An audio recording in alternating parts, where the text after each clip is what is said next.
주 날개 밑 내가 편안히 쉬네. 밤 깊고 비바람 몰아쳐도 아버지께서 널 지켜주시니 거기서 편안히 쉬리로다. 주 날개 밑 평안하다. 그 사랑 끈을 짜니뇨. 주 날개 밑 내 쉬는 영원히 거기서 살리.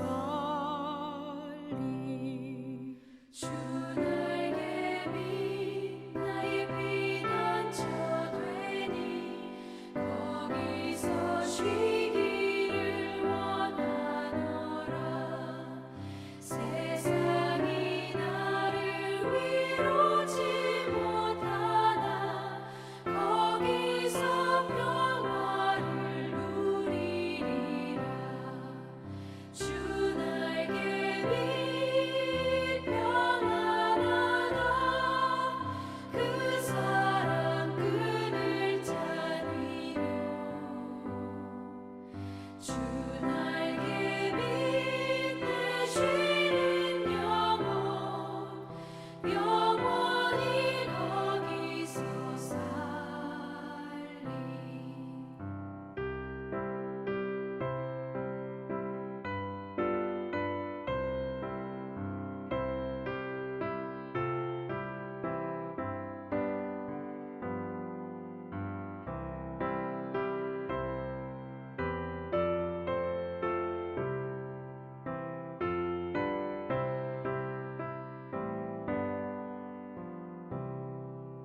주 날개 밑 참된 기쁨이 있네. 고달픈 세상 길 가는 동안 나 거기 숨어 돌보심을 받고 영원한 안식을 얻으리라. 주 날개 밑 평안하다. 그 사랑 끈을 짜니요. 주 날개 밑 내 쉬는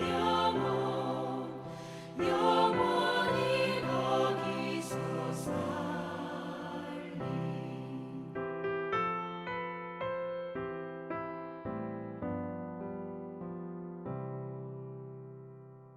2026년 7월 24일 금요일입니다. 주님의 은혜와 평강이 이 새벽 말씀 앞에 나오신 여러분 모두에게 충만하기를 소망합니다. 어제 이사야 6장의 말씀을 통해 우시야 왕이 죽던 해에 성전에 임하신 거룩한 하나님을 환상 중에 만난 이사야 선지자의 소명 기사를 나누었습니다. 거룩하신 하나님의 임재 앞에서 성전 문지방의 터가 요동하고 흔들렸던 그 웅장한 장면을 기억하실 것입니다. 그런데 오늘 본문이 이사야 7장으로 넘어오면 또 다른 종류의 흔들림이 유다 땅을 뒤덮고 있습니다. 어제의 흔들림이 거룩하신 하나님 앞에서의 영적인 요동이었다면 오늘 7장의 흔들림은 눈앞에 닥친 정치적, 군사적 위기 앞에서 두려움에 사로잡힌 인간의 처절한 요동입니다. 이사야 선지자는 이스라엘 역사상 가장 어둡고 두려운 시기 중 하나였던 주전 735년경에 시리아 에브라임 전쟁이라는 위기의 한복판으로 오늘 우리를 초대하고 있습니다. 오늘 본문 속에서 위기를 마주한 아하스 왕의 반응과 그 위기 속에서도 끊임없이 구원의 손길을 내미시는 하나님의 은혜를 깊이 묵상할 수 있기를 원합니다. 함께 오늘 말씀 읽겠습니다. 우시야의 손자요 요담의 아들인 유다의 아하스 왕 때에 아람의 르신 왕과 르말리아의 아들 이스라엘의 베가 왕이 올라와서 예루살렘을 쳤으나 능히 이기지 못하니라. 어떤 사람이 다윗의 집에 알려 이르되 아람이 에브라임과 동맹하였다 하였으므로 왕의 마음과 그의 백성의 마음이 숲이 바람의 흔들림 같이 흔들렸더라. 그때 여호와께서 이사야에게 이르시되 너와 내 아들 스알 야숲은 윗못 수도 끝 세탁자의 밭 큰 길에 나가서 아하스를 만나 그에게 이르기를 너는 삼가며 조용하라. 르신과 아람과 르말리아의 아들이 심히 노할지라도 이들은 연기나는 두 부직갱이 그루터기에 불과하니 두려워하지 말며 낙심하지 말라. 아람과 에브라임과 르말리아의 아들이 악한 꾀로 너를 대적하여 이르기를 우리가 올라가 유다를 쳐서 그것을 쓰러뜨리고 우리를 위하여 그것을 무너뜨리고 다부엘의 아들을 그 중에 세워 왕으로 삼자 하였으나 주 여호와의 말씀이 그 일은 서지 못하며 이루어지지 못하리라. 대저 아람의 머리는 다메섹이요 다메섹의 머리는 르신이며 65년 내에 에브라임이 패망하여 다시는 나라를 이루지 못할 것이며 에브라임의 머리는 사마리아요 사마리아의 머리는 르말리아의 아들이니라. 만일 너희가 굳게 믿지 아니하면 너희는 굳게 서지 못하리라 하시니라.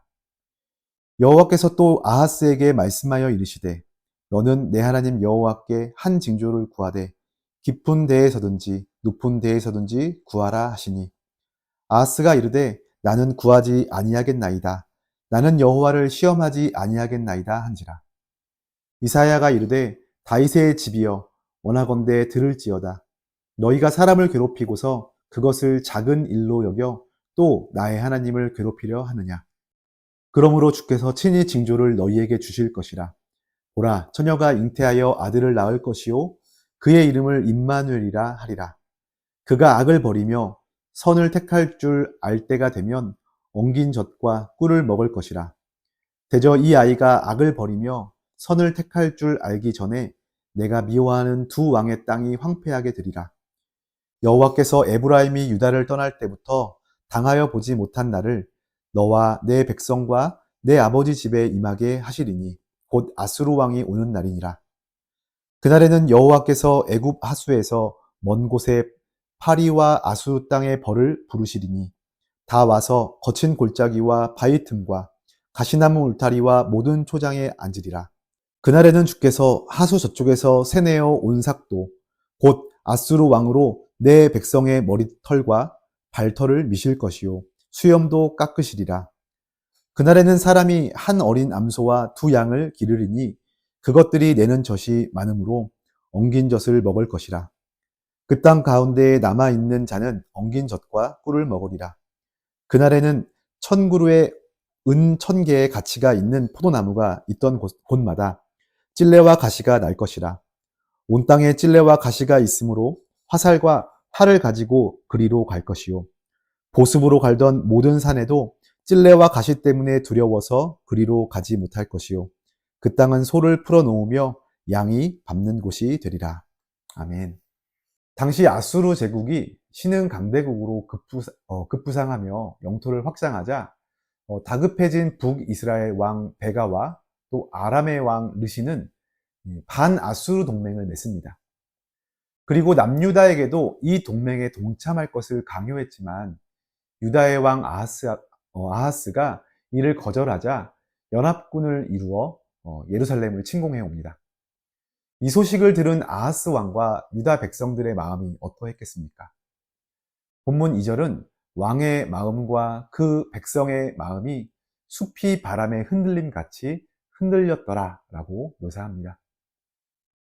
대적들의 연합을 뜻하는 동사 누아흐와 유다 백성들은 두려워 흔들렸음을 뜻하는 동사 누아의 발음이 매우 흡사합니다. 대적들은 안정적으로 누아흐했지만 아하스와 백성들은 바람 앞에 나무가 흔들리듯 누아했다라고 하는 언어 유희를 통하여 이들의 영적 빈곤함을 꼬집고 있습니다. 그때 하나님은 이사야에게 그의 아들 스알 야숲을 데리고 아하스 왕을 만나러 가라고 명하십니다. 스알 야숲의 이름 뜻은 남은 자가 돌아오리라입니다. 위기 속에서도 구원과 소망의 메시지를 시청각적으로 보여주시기 위함입니다. 하나님은 이사야를 통해 아하스에게 삼가며 조용하라, 두려워하지 말며 낙심하지 말라라고 말씀하십니다. 그들의 눈에 거대해 보이는 저 연합군이 하나님 보시기에는 그저 다 타들어가서 연기만 나는 두 부직갱이 그루터기에 불과하다라는 것입니다. 이제 5절부터의 두 번째 단락입니다. 아람과 북이스라엘 연합군의 진짜 목적은 단순히 유다를 굴복시키는 것이 아니었습니다. 그들은 아하스를 폐위시키고 자신들의 꼭두각시인 다부엘의 아들을 유다의 새로운 왕으로 세우려 했습니다. 이는 다윗의 후손을 통해 영원한 왕조를 세우시겠다던 하나님의 언약을 정면으로 위협하는 불경하고 악한 꾀였습니다. 그러나 역사의 주관자이신 하나님은 그 일은 서지 못하리라, 이루어지지 못하리라 라고 단언하십니다. 그리고 65년 내에 북이스라엘이 완전히 패망하여 역사 속에서 사라질 것을 구체적으로 예고하십니다. 이어서 하나님은 9절 하반절을 통하여 이 장의 가장 핵심적인 명령을 주십니다. 만일 너희가 굳게 믿지 아니하면 너희는 굳게 서지 못하리라. 원어를 보면 믿다와 서다는 모두 아멘이라고 하는 동일한 어근을 사용합니다. 즉 여호와 하나님께 아멘하여 신뢰하는 자만이 인생의 거센 비바람 앞에서도 아멘하며 굳건히 서게 될 것이라는 강력한 선포입니다. 이어지는 셋째 단락인 10절 이하에서 하나님은 두려워하는 아하스에게 믿음을 더해 주시기 위해 깊은 데서든지 높은 데서든지 징조를 구하라고 이렇게 백지수표를 내미십니다. 하지만 아하스는 나는 구하지 아니하겠나이다, 여호와를 시험하지 아니하겠나이다 라며 거절합니다. 얼핏 보기엔 말씀을 철저히 지키는 대단한 신앙의 언어 같지만 실상은 완벽한 거짓 겸손이었습니다. 이 시점의 내용을 기록한 열왕기하 16장을 확인해 보면 그는 이미 아수르 왕에게 성전의 금은보화를 바치며 군사적 원조를 약속받아둔 상태였습니다. 그러니까 징조를 구하지 않겠다, 여호와를 시험하지 않겠다라고 말한 의도는 자기 맘대로 하고 싶어서 하나님의 뜻을 묻는 징조조차 듣기 싫었던 것입니다. 그러나 인간의 불신앙과 배신에도 불구하고 하나님은 포기하지 않으십니다. 주님께서 친히 징조를 주시며 이렇게 선포하시죠. 보라, 처녀가 잉태하여 아들을 낳을 것이요 그의 이름을 임마누엘이라 하리라. 하나님이 우리와 함께 계신다라는 이 위대한 임마누엘의 약속은 1차적으로는 당시 유다를 위협하던 두 왕이 이 아이가 선악을 분별하기 전에 망할 것이라는 역사적인 징조였으며, 궁극적으로는 인류를 구원하시기 위해 육신을 입고 이 땅에 오실 예수 그리스도를 통하여 완벽하게 성취되었습니다. 이제 18절 이하의 마지막 단락입니다. 임마누엘의 하나님을 거절하고 강대국 아수르를 의지한 아하스의 선택은 어떠한 결과를 가져왔을까요? 아수르는 유다를 돕는 구원자가 아니라 도리어 유다를 벌하는 끔찍한 심판의 도구가 되었습니다. 하나님은 아수르를 면도칼로 비유하며 유다 백성들의 머리털, 발털, 수염까지 모두 밀어버릴 것이라고 경고하십니다. 이는 그들이 가졌던 모든 명예와 자존심이 짓밟히는 수치를 의미합니다. 축복의 상징이었던 젖과 꿀이 흐르는 땅, 값비싼 포도밭은 아수르의 짓밟힘으로 인하여 찔레와 가시가 무성한 황무지로 변해버립니다. 농사를 지을 수 없게 된 땅에서 살아남은 사람들은 야생의 소와 양이 풀을 뜯고 남긴 엉긴 젖과 꿀만 먹으며 비참하게 연명하게 될 것입니다. 얄팍한 계산으로 세상의 힘을 빌려 위기를 모면하려 했던 자들의 최후는 처참한 심판과 황폐함 뿐이었습니다. 오늘 이 말씀을 우리는 우리 삶에 어떻게 또 적용해 볼 수 있을까요? 첫째로 우리는 현실의 크기에 압도당하고 있습니까? 아니면 하나님의 크기를 바라보고 있습니까? 아하스 왕과 백성들의 눈앞에 몰려오는 연합군의 거대한 숫자에 압도되어 숲이 바람에 흔들리듯 요동했습니다. 그러나 하나님의 시각에서 볼 때 그 대단해 보이는 적들은 다 타들어가서 연기만 피어오르는 무력한 부직갱이 구루터기에 불과했습니다. 우리는 종종 통제할 수 없는 문제 앞에서 현실을 지나치게 부풀려 보며 절망하곤 합니다. 하지만 현실에 대한 그 인식이 아무리 정확한다 한들 거기에 하나님을 개입시키지 않으면 그것은 완벽한 오답입니다. 우리를 짓누르는 질병, 또 재정의 위기, 관계의 단절이 아무리 거세해 보여도 그 현상 너머에는 역사를 주관하시는 하나님이 계십니다. 그러므로 상황의 크기에 압도당하지 말고 그 모든 것을 다스리는 크고 위대하신 하나님께 우리의 시선을 돌리는 저와 여러분이 되기를 소원합니다. 둘째로, 우리의 신앙은 계산된 위선입니까? 아니면 순전한 의지입니까? 아하스 왕은 여호와를 시험하지 않겠다라고 하는 경건한 말로 포장했지만 그의 마음 중심에는 이미 아수르를 의지하려는 세상적인 계산이 끝난 상태였습니다. 징조를 구하라는 하나님의 명령을 거부한 것은 하나님의 뜻에 묶이기 싫어하는 영적인 교만이었습니다. 여러분, 우리 안에도 아하스와 같은 그러한 모습이 있지 않습니까? 겉으로는 그럴듯한 명분과 또 기도의 언어를 사용하고 있지만 속으로는 사람을 의지하고 또 물질을 의지하며 나만의 플랜 A, B를 철저하게 세워두고 있지 않은지 돌아봐야 합니다. 하나님은 우리의 속마음을 다 아십니다.